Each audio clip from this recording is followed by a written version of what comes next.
ठीक है जी। One of the types of training is on the job training. अब इसका अगर हम ए पार्ट टू देखें, A part two, generic generic generic लिख लो, काफी है। Explain the term direct costs. किसी को पता है कि डायरेक्ट कॉस्ट्स क्या होती हैं? डायरेक्ट कॉस्ट्स, डायरेक्ट कॉस्ट वो खर्चे होते हैं जो हमारे आउटपुट के साथ या प्रोडक्ट के साथ डायरेक्टली कनेक्टेड होते हैं। जैसे अगर मैं जैसे अगर मैं शर्ट्स बनाता हूँ, तो उसके साथ जो कपड़ा लगता होगा, जो रॉ मटेरियल लगता होगा, वो मेरी डायरेक्ट कॉस्ट है। जो टेलर कपड़ा लेट्स से स्टिच करता होगा, अगर मेरा शर्ट्स का काम है, तो वो स्टिचिंग कॉस्ट भी डायरेक्ट कॉस्ट है। वो खर्चे जो मेरी प्रोडक्शन के साथ या प्रोडक्ट के साथ डायरेक्टली एसोसिएटेड होते हैं, उनको कहते हैं direct cost. These are not generally fix, these are variable generally. जैसे डायरेक्ट मटेरियल वेरिएबल होती हैं ज़्यादातर, ये फिक्स भी हो सकती हैं डायरेक्ट कॉस्ट, लेकिन अ, दोनों हो सकती हैं। ठीक है, डायरेक्ट कॉस्ट की मेन डेफिनेशन ये होती है कि direct costs are all the expenses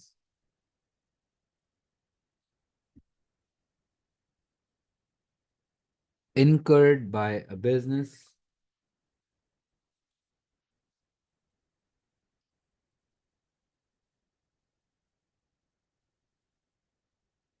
direct costs are all the expenses incurred by a business which directly associated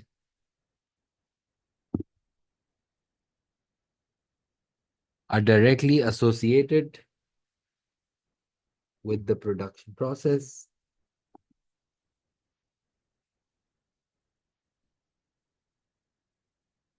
These expenses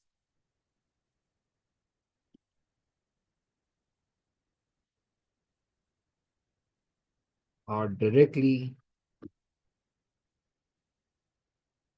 connected with the provision of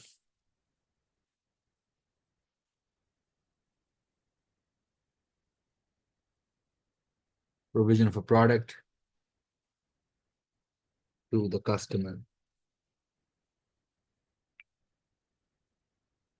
Directly connected with the provision of a product to the customer. For instance, अच्छा ये इसके अच्छा, एक अच्छा सवाल है वैसे। ये जो थीम पार्क है, इसमें भी तो डायरेक्ट कॉस्ट होंगी। हाँ, याद रखना, सर्विस बिजनेसेस में भी होती हैं डायरेक्ट कॉस्ट। जैसे जो स्कूल होता है, उसमें जो टीचर की मेरी सैलरी होती है, वो भी डायरेक्ट कॉस्ट होती है, क्योंकि it's directly connected to the provision of service. Theme park में जो टूर गाइड्स होंगे, वो भी डायरेक्ट कॉस्ट है, वो डायरेक्टली हमारे टूर के साथ शायद आती होगी, कनेक्ट होती होगी। है ना? कोई गोल्ड माइन थी पहले, तो जो माइनर्स होंगे उनके ऊपर वो जो कॉस्ट लगती होगी। For instance, the gold miners, the pay of gold miners would be the direct cost when GT was previously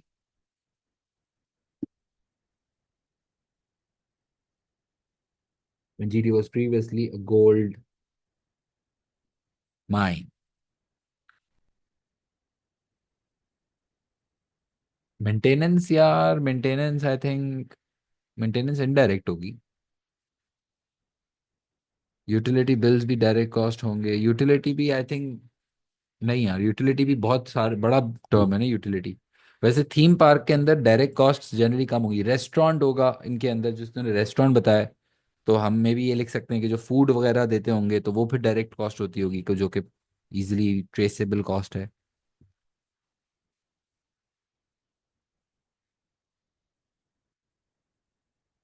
train वाली गाड़ियाँ बिल्कुल सही है। और मैंने इसको भी केस से इस तरह कनेक्ट कर दिया है। वैसे टू थ्री इस वाले पार्ट में अगर मैं केस से कनेक्ट नहीं भी करता तो भी चल जाता, बट अगर मैंने केस से कनेक्ट करके भी बता दिया है, पूरा स्पेसिफिक होके बता दिया है, तो फिर और अच्छी बात है, मसले की बात ही नहीं है।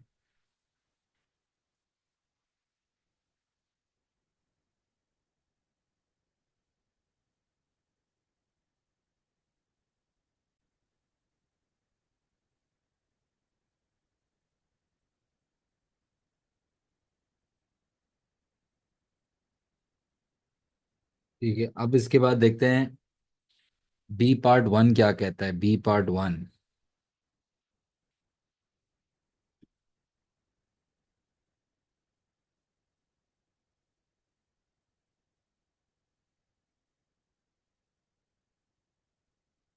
रेफर टू टेबल 1.1,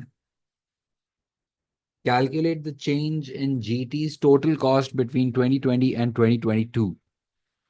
अच्छा, calculate the change in GT's total costs between 2020 and 2022. यार अभी तो मैं कलर्स ऐसे यूज कर रहा हूँ, वैसे कोई स्पेसिफिक रीजन नहीं है, समझा रहा हूँ। मतलब I am trying to write three good quality statement. जो मैंने आंसर लिखा है ना, अच्छा सवाल है। तीन कलर्स मैंने इसलिए यूज किए हैं कि basically I have try to written three good quality statements about this term direct cost. जब भी तीन मार्कर कर रहे होते हैं ना, तो उसके अंदर पेपर टू के अंदर जब ये वाला क्वेश्चन कर रहे होते हैं, so we have to write at least two two three good quality statements. So I have written three good quality statements. That is why I have changed the colors. There is no specific reason to it, right? And refer to table 1.1. Calculate the change in GT's total cost between 2020 and 2022.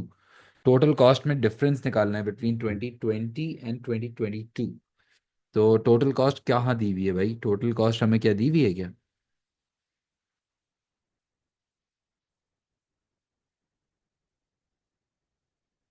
2020 and 2022 के बीच में total cost कैसे आ जाएगी?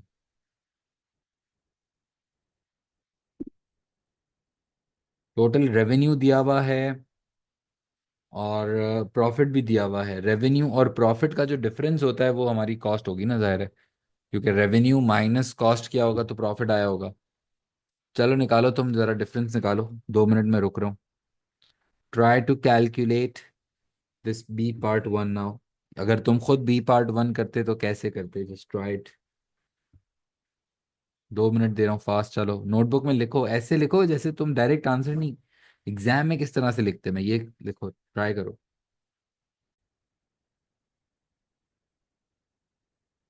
Calculate the change in G T total cost ना, सुनाओ। पहले तो मुझे total cost निकालनी पड़ेगी।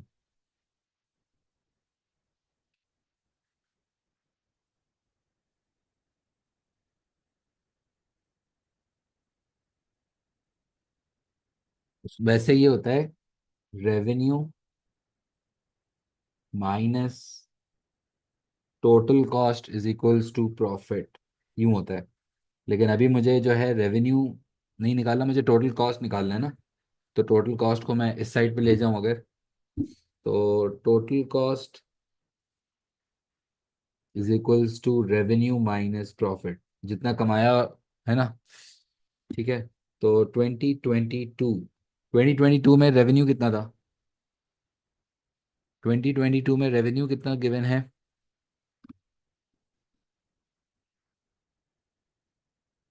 3.4 मिलियन डॉलर्स माइनस प्रॉफिट कितना है 2022 का?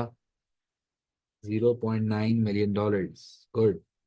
20, तो कितना हो गया टोटल कॉस्ट, कितनी आ गई difference? 3.4 minus 0.9, 2.5 million dollars. Good.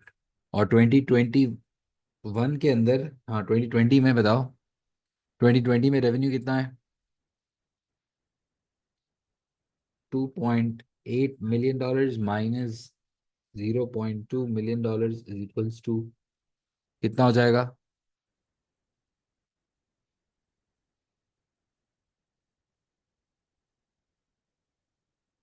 ठीक है, ये 2022 हो गया, सही है, मैंने निकाल दिया ना।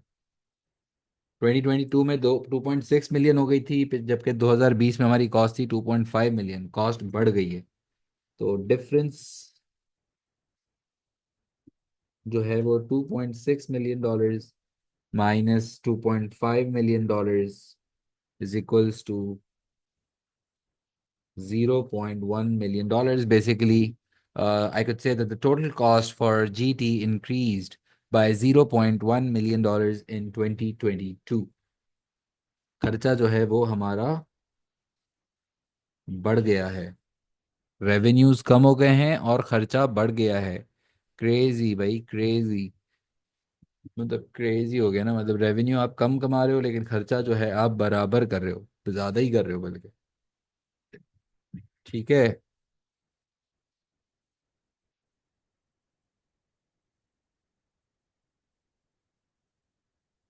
और बी पार्ट टू क्या कहता है? बी पार्ट वन कह रहा है कैलकुलेट द चेंज, निकाल दिया। B part two, explain one way to measure the size of GT. Explain one way to measure the size of GT, size कैसे measure करते हैं?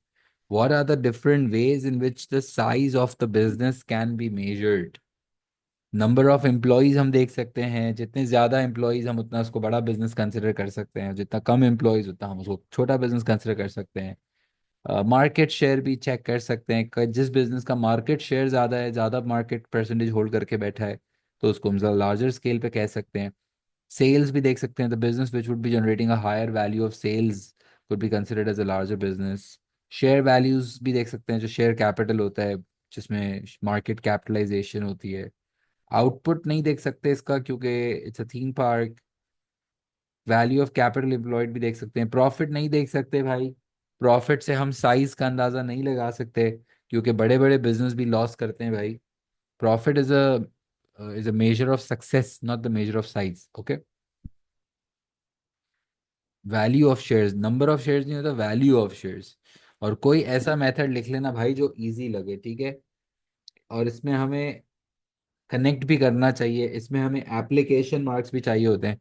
अगर 3 आउट ऑफ 3 चाहिए तो मुझे इसको कहीं से कनेक्ट भी करना होगा। So now I can just, I think, if I write about the number of employees, then I have been given the data about number of employees also, if I see on this table। तो हम अगर revenue की बात करते हैं तो revenue का भी डेटा गिवन है, नंबर ऑफ एम्प्लॉयज लिखना चाहते हैं तो नंबर ऑफ एम्प्लॉयज का डेटा भी गिवन है। जो भी मैं लिखना चाहता हूँ लिख लूँ, लेकिन उसको मैं कनेक्ट करके कहूँ, ठीक है। और इसका क्या सीन लग रहा है? नंबर ऑफ एम्प्लॉयज 54 थे, फिर 55 हो गए हैं, और अब तो 47 हो गए। नंबर ऑफ एम्प्लॉयज कम हो रहे हैं।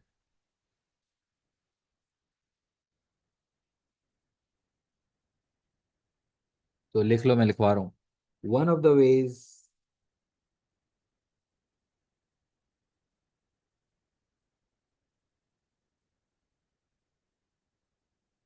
in which size of the business one of the ways in which the size of the business can be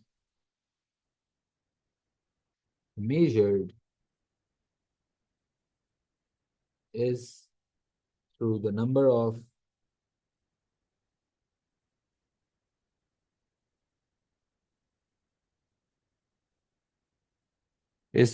of employees.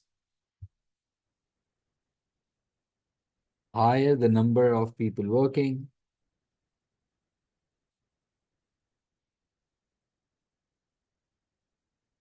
higher the number of people working in an organization,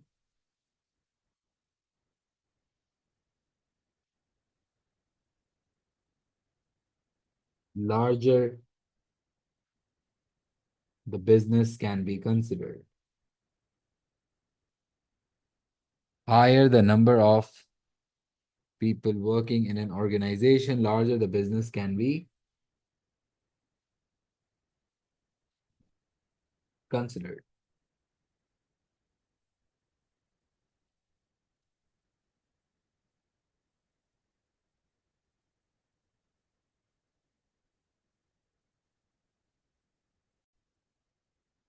One of the ways in which size of the business can be measured is through the number of employees.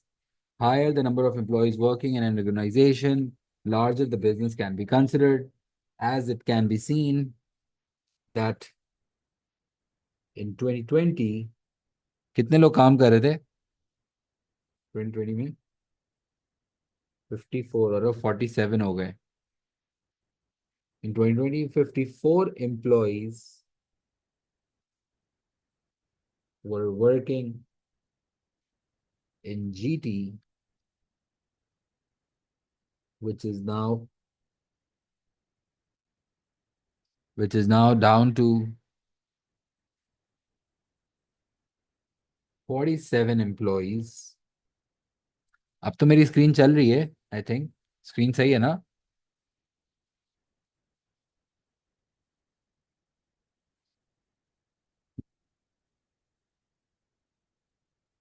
Why would Storm Fiber do this to us? Why? as it can be seen that in 2020, 54 employees were working in GT, which is now down to 47 employees. And this shows that the scale of operations, the scale of operations have has decreased over the last 3 years. Over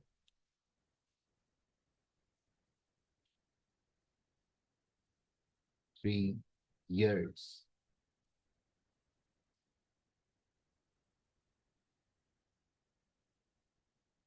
copy कर लो शाबाश